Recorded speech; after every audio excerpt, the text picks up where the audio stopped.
औलिया का खाना भी अजीब होता है। हाँ? कभी कभी औलिया खाना खिलाते हैं और खाना खिलाकर दिल की बीमारियों का इलाज करा देते हैं, दिलों को चमका देते हैं। और कभी कभी ऐसे औलिया भी होते हैं जो किसी के मर्ज का इलाज करने के लिए खुद बीमार बन जाते हैं। ख्वाजा निजामुद्दीन औलिया महबूब इलाही रहमहुल्लाह का वाकया मुझे याद आ रहा है।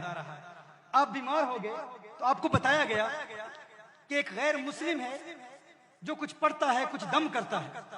एक गैर मुस्लिम है जो अपना कुछ कलाम पढ़ता है, दम करता है, और सुना है कि उसके दम में बड़ा असर है, जो कुछ भी वो पढ़ता है। ख्वाजा निजामुद्दीन औलिया रहमतुल्लाहि ताला अलैह उसके पास चले गए। उसने कुछ पढ़ा, जो कुछ भी पढ़ा, अब फौरन से एहतियाब हो गया, फौरन से एहतियाब हो गया। आप से एहतियाब होते हैं तो फरमाते हैं कि तेरा कौन सा अमल है जिसकी वजह से तूने जो पढ़ा है मैं ठीक हो गया। अब कोई सोच सकता है कि अल्लाह का वली किसी ऐसे बंदे के पास क्यों जाएगा, ये आपको पता चल जाएगा क्यों जाएगा। और ख्वाजा निजामुद्दीन औलिया महबूब इलाही क्यों गए थे? फरमाया तूने क्या किया, तेरा अमल क्या है, तेरा मुजाहदा क्या है, तेरी मेहनत क्या है, तू क्या करता है जिसकी वजह से तेरी जुबान में ऐसी तासीर है कि तूने कुछ पढ़ा मैं ठीक हो गया। उसने कहा मसला यह है, मैं हमेशा अपने नफ्स की मुखालफत करता हूं। मेरा नफ्स जो कहता है मैं उसका उलट करता हूं। नफ्स कहता है ठंडा पानी पी मैं गर्म पीता हूं, नफ्स कहता है चावल खा मैं रोटी खा लेता हूं। जो नफ्स कहता है उसकी जिद में उसका उलट करता हूं तो इतनी तासीर पैदा होगी, यही मेरा मुजाहदा है।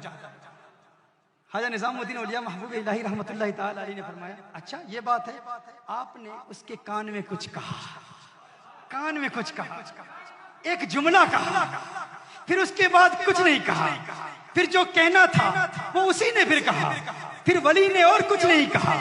निगाहे वली में सीर देखी, बदलती हजारों की तकदीर देखी, कान में कुछ कहा, उसने कहा अशहदु अल्ला इलाहा इल्लल्लाह व अशहदु अन्न मुहम्मदन अब्दुहु व रसूलुहु। कलिमा पढ़ के मुसलमान हो गया।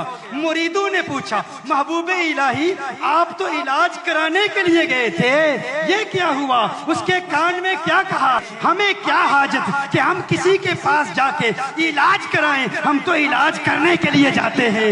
इलाज क्या है? मुरीदों ने पूछा क्या कहा?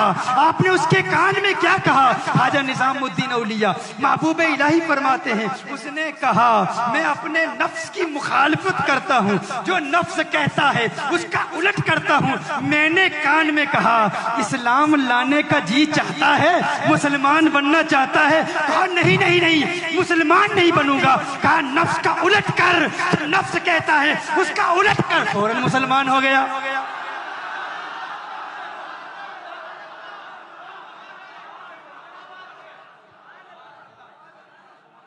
फौरन कलिमा पढ़ ले। तो ये औलिया का तरीका है।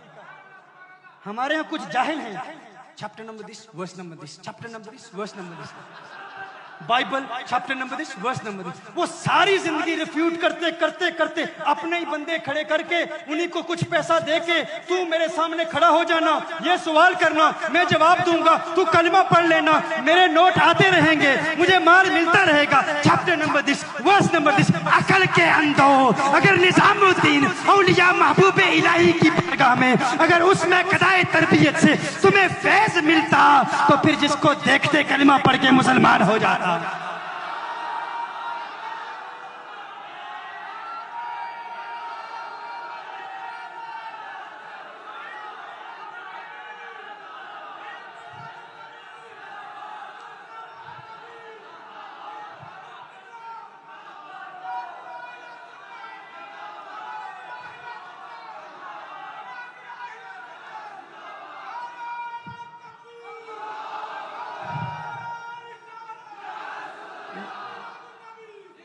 न दीन आता है, न दरसे निजामी पढ़ते हैं, न अरबी पढ़ते हैं, बस इंग्लिश की किताबों में तर्जुमा पढ़ के अरबिक इबारत तक नहीं पढ़ सकते।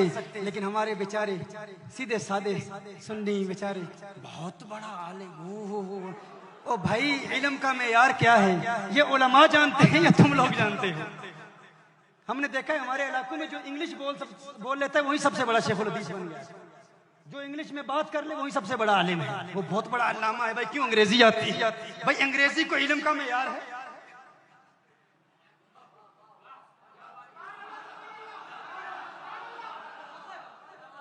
ये वो कह रहा है जो इंग्लिश जानता है। यानी कोई ऐसा भी हो सकता है जो एहसास कमतरी का शिकार हो और इंग्लिश पर एतराज करे क्योंकि उसे आती नहीं है। हमें आती है फिर भी कहते हैं ये कुछ नहीं है भाई, ये इल्म नहीं है, ये मेयार इल्म नहीं है। इल्म पढ़ना है तो उलमा की बारगाह में जानू में तलम्मुस है।